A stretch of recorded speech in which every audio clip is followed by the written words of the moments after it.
Hello student, आप सभी को राम राम आपके अनु मैम की तरफ से। आई होप आप लोग की प्रिपरेशन सीयूईटी की स्टार्ट हो चुकी होगी और आप लोगों ने जुनून बैच ज्वाइन कर लिया होगा, क्योंकि इनरोलमेंट बहुत जल्दी होना था और सीट्स बहुत कम थे। तो आई होप आप लोगों ने उस चीज को मतलब क्या कहते हैं उसको यूटिलाइज कर लिया होगा, उस अपॉर्चुनिटी को। तो उसके बारे में बाद में बात करते हैं। पहले बहुत बच्चों को इस बात का डाउट है कि मैम मैथ्स नहीं है 12th में। बहुत सारे बच्चों का मैथ्स नहीं होता है 12th में, कॉमर्स होता है, ह्यूमैनिटीज होता है, बायोलॉजी होता है। तो मैम इसमें क्या कर सकते हैं? अब मैथ्स नहीं है तो क्या कर सकते हैं, करियर कैसे बना सकते हैं, किस फील्ड में जा सकते हैं? तो सबसे पहली बात कि जो भी हमारा सीयूईटी का जो एग्जाम 2024 में होने वाला है, अगर हम इसके पहले की बात करें तो जिन बच्चों का मैथ्स नहीं था उन बच्चों ने भी इतने लगभग 40 से 50 लाख पैकेज का जो पर एनम होता है, ठीक है, बहुत ज्यादा होता है ये। स्टार्टिंग यहां से उन्होंने अपना पैकेज स्कोर मतलब सिक्योर किया था, मतलब इतनी सैलरी उन्होंने सिक्योर की थी। तो यस, पॉसिबल है। मैथ से नहीं हो, यस, एक मैथ्स की मैडम ही बोल रही हैं, ठीक है, तो कोई बात नहीं यार, जरूरी नहीं है कि मतलब मैथ्स पढ़ाते हैं हम तो सब कुछ मैथ्स से ही हो। मैथ्स नहीं है तो पैनिक नहीं करना है कि हाँ मैथ्स नहीं है तो क्या करें। मैथ्स नहीं है फिर भी आप आगे बढ़ सकते हो और बहुत अच्छे मुकाम पे जा सकते हो, ठीक है। और ये मजाक नहीं लिखा हुआ है, 40 से 50 लाख पर एनम सैलरी बच्चों ने सिक्योर किया है, ठीक है। अब बात करते हैं मैम कोर्सेज कौन कौन सी हो सकती है और कॉम्बिनेशन क्या हो सकता है। मैथ्स नहीं है, इसके 3 रीजन हो सकते हैं, मतलब मैथ्स नहीं है क्या क्या हो सकता है। बात करते हैं कि अगर मैथ्स नहीं है तो क्या हो सकता है। पहला, साइंस वाले वो बीएससी करेंगे, ठीक है। अब मैथ्स नहीं है तो पीसीबी हो सकता है, बायोलॉजी हो सकता है। दूसरा, कॉमर्स वाले। तीसरा, ह्यूमैनिटीज वाले, इनके पास मैथ्स नहीं होता है। भाई ऑप्शनल मैथ्स की बात नहीं कर रही हूं मैं, प्रॉपर मैथ्स नहीं है हम उसकी बात कर रहे हैं। अब बात करते हैं बायोलॉजी वाले बच्चे, पीसीबी होगा तो वो ऑनर्स किस किस में कर सकते हैं, कोई बताएगा मुझे, ठीक है। तो सबको लगभग लगभग नहीं आइडिया है कि मैम क्या करें, इसलिए आप इस प्लेटफॉर्म पे आए हो और पूरा भरोसा दिखाया आपने। तो भैया बच्चा एक रिक्वेस्ट करेंगे कि हाँ अगर आए हो और नए हो चैनल पे तो प्लीज सब्सक्राइब कर देना और बेल आइकन प्रेस कर देना, ताकि आपको नई नई जो भी अपडेट्स हैं सीयूईटी के बारे में वो आपको मिलती रहे, ठीक है। अब बात करते हैं बायोलॉजी, ये कर सकते हो, ठीक है। बॉटनी से बीएससी कर सकते हो ऑनर्स। फिजिक्स नहीं कर सकते, केमिस्ट्री नहीं कर सकते, इसमें मैथ मांगता है, फिजिक्स और केमिस्ट्री नहीं कर सकते। अब बात करते हैं कॉमर्स वाले क्या कर सकते हैं। बीकॉम कर सकते हैं, बिल्कुल बीकॉम कर सकते हैं। बीकॉम के लिए कोई भी आपका एक लैंग्वेज, और हम किसकी लेके चल रहे हैं, एक होता नहीं हमारा ड्रीम कॉलेज, ड्यू के बारे में बात कर रहे हैं हम, एक कॉलेज को हम टारगेट करके चल रहे हैं, उसमें क्या क्या एलिजिबिलिटी क्राइटेरिया हम उसको डिस्कस करते हुए चल रहे हैं, ठीक है। अब बात करते हैं कॉमर्स वाले, ठीक है, मैथ नहीं है बीकॉम कर सकते हैं, लेकिन ये जो है बीकॉम ऑनर्स जो है ये भी कर सकते हैं इन केस। वो केस कौन सा है? अगर उन्होंने अकाउंटेंसी, मैथ्स नहीं है लेकिन हाँ बीकॉम ऑनर्स करने के लिए आपके पास अकाउंटेंसी होनी चाहिए। अगर आपके पास अकाउंटेंसी नहीं है, अकाउंट नहीं है, तो आप ऑनर्स भी नहीं कर सकते। मैथ्स नहीं है और साथ में ये भी नहीं है, दोनों में से कोई एक होना चाहिए। मैथ्स नहीं है तो अकाउंट होना चाहिए। और मुझे पता है कि क्या बीकॉम कॉमर्स वालों के पास भाई होता ही है, मतलब अकाउंट तो लेके ही पढ़ते हैं वो। अब बात करते हैं बीबीए नहीं कर सकते, बीए इकोनॉमिक्स नहीं कर सकते, ये आपका ड्यू कहता है। हमें अपने एलिजिबिलिटी क्राइटेरिया में मैथ्स चाहिए इसके लिए। अब इधर आते हैं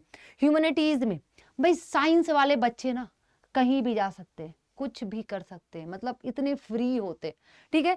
अब बात कर लेते हैं वो पॉलिटिकल साइंस से बीए कर सकते हैं, हिस्ट्री ऑनर से भी, क्योंकि एक जो टारगेट होता है ना हमारे पास कोर्सेज का, हम सबको टारगेट नहीं करते, एक मेजर टारगेट हमारा अलग होता है, ठीक है। तो मेजर यही कोर्सेज होते हैं जो बच्चे ज्यादा प्रीफर करते हैं, ज्यादा मतलब अमाउंट में बहुत ज्यादा बच्चे जो है उसको फॉर्म को फिल करते हैं और ये कोर्सेज लेने के लिए कोशिश करते हैं, ठीक है। बीए ज्योग्राफी भी कर सकते हैं। मतलब अगर हम ओवरऑल बात करें तो साइंस का बच्चा ह्यूमैनिटीज का कोई भी कोर्स ले सकता है, कर सकता है, ठीक है।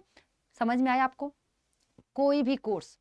अब बात कर लेते हैं हमारे बीए साइंस वाले, कॉमर्स वाले और ह्यूमैनिटीज वाले, क्या क्या कोर्सेज, अगर आपके पास मैथ्स नहीं है तो आप कौन कौन सी कोर्सेज ले सकते हैं, ठीक है। और भाई यही कोर्स लेके बच्चों ने प्लेसमेंट लिया है 40 से 50 लाख 60 लाख तक का, ठीक है, पर एनम का उन्होंने कोर्सेज प्लेसमेंट लिया है। ये मजाक नहीं है। मैथ्स नहीं है इसका मतलब ये नहीं कि आपको होप डाउन कर देना है, होप नहीं रखना है, ठीक है। ये होप की बात ही नहीं हो रही है भाई, मैथ्स नहीं भी होना, बच्चे मर्जी से पढ़ते हैं, मैथ्स नहीं है तो, ठीक है, टेंशन नहीं लेना, आपके पास बहुत सारे ऑप्शन है मैथ ना लेके।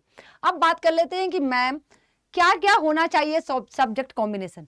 तो सब्जेक्ट कल भी जो भी है, लैंग्वेज फर्स्ट, कोई भी लैंग्वेज, मैक्सिमम साइंस वाले इंग्लिश प्रीफर करते हैं और ह्यूमैनिटीज, हो सकता है कॉमर्स वाले ह्यूमैनिटीज वाले हिंदी भी प्रीफर कर ले, बट मैक्सिमम बच्चे इंग्लिश को ही प्रीफर करते हैं। अब आपका जो भी लैंग्वेज है, आप उस लैंग्वेज में से कोई लैंग्वेज आप चूज कर सकते हो।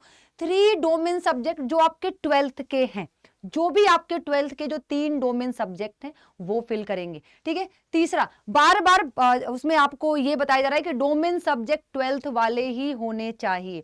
अब तीसरा, जीटी, जीटी भी ले लो यार, मिला जुला के कितने सब्जेक्ट हो गए, 5 सब्जेक्ट हो गए, जीटी भी ले लो, ठीक है। हमने जनरल टेस्ट भी ले लिया, जनरल टेस्ट में सबको पता है क्या क्या होता है, क्वांट होता है, रीजनिंग होता है और जीए होता है, क्वांट, रीजनिंग और जीए होता है। तो बस ये 12th के क्लास के होने चाहिए डोमेन सब्जेक्ट। अब बात करते हैं, अभी तक पढ़ाई नहीं शुरू की है, शुरू कर दो, ठीक है। कहां से करना है, हमने आपके लिए जुनून बैच इसीलिए लॉन्च किया है। देखो, एग्जाम के 5 दिन पढ़ने से पहले पढ़ने से अच्छा है कि आप 2 महीने 3 महीने आराम से पढ़ाई करो, चीजें खत्म करो, कोर्स का खत्म करो, सिलेबस खत्म करो, मॉक टेस्ट दो, डाउट पूछो, सब कुछ आपको मिल रहा है इस बैच में। इनरोल करना है आज ही आपको जाके, ठीक है। और मैक्सिमम डिस्काउंट पाने के लिए अनु20, कौन सा कोड, अनु20 कोड यूज करना, आपको अनु20 कोड यूज करना है। कोई क्वेरी है आपको अनु.सिंह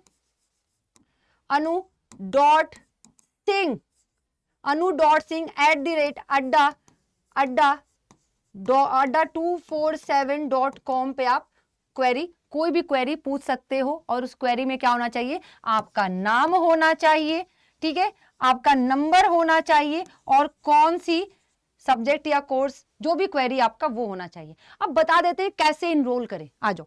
इनरोलमेंट के लिए क्या करना है आपको, तो अड्डा24 चैनल, अड्डा247 ऐप पे जाना है आपको। ऑल कोर्सेज में, भाई अभी हम 12th में ही है, 12th में जाना है आपको। और जो पहला बैच है जुनून बैच, भाई जुनून के साथ आए हो तो जुनून हमने ये बैच आपके लिए ही लॉन्च किया है, आ जाओ। अब आपको बाय नाउ करना है और क्या करना है, यहाँ पे कोड लगाना है, आ जाओ।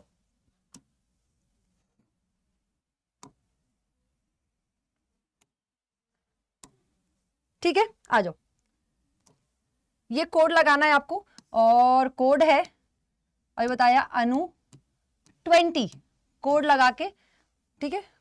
कहाँ गए भाई, आ जाओ, अनु20 कोड यूज करना है और आपको मैक्सिमम डिस्काउंट मिल जाने वाला है। यहां से देखो, अभी ये कोर्स था, ठीक है, 29 लगभग 3000 का था, 100 रुपए कम पड़ गए, ठीक है, 29 का ही पड़ रहा है, 2900, बहुत कम अमाउंट होता है आपको अपनी लाइफ सिक्योर करने का, अपना करियर बनाने का। तो जल्दी से इनरोलमेंट कर लो क्योंकि मिनिमम बहुत कम ही सीट है और ये शायद 14 मार्च से हमारा बैच स्टार्ट है, उसके पहले हम इनरोलमेंट क्लोज कर देंगे। अब हम कितना भी लड़ाई कर लेंगे, कितना भी बोलेंगे, तो टीम इनरोलमेंट स्टार्ट नहीं करेगी। तो मिलते हैं क्लासेज में और ऑल द बेस्ट।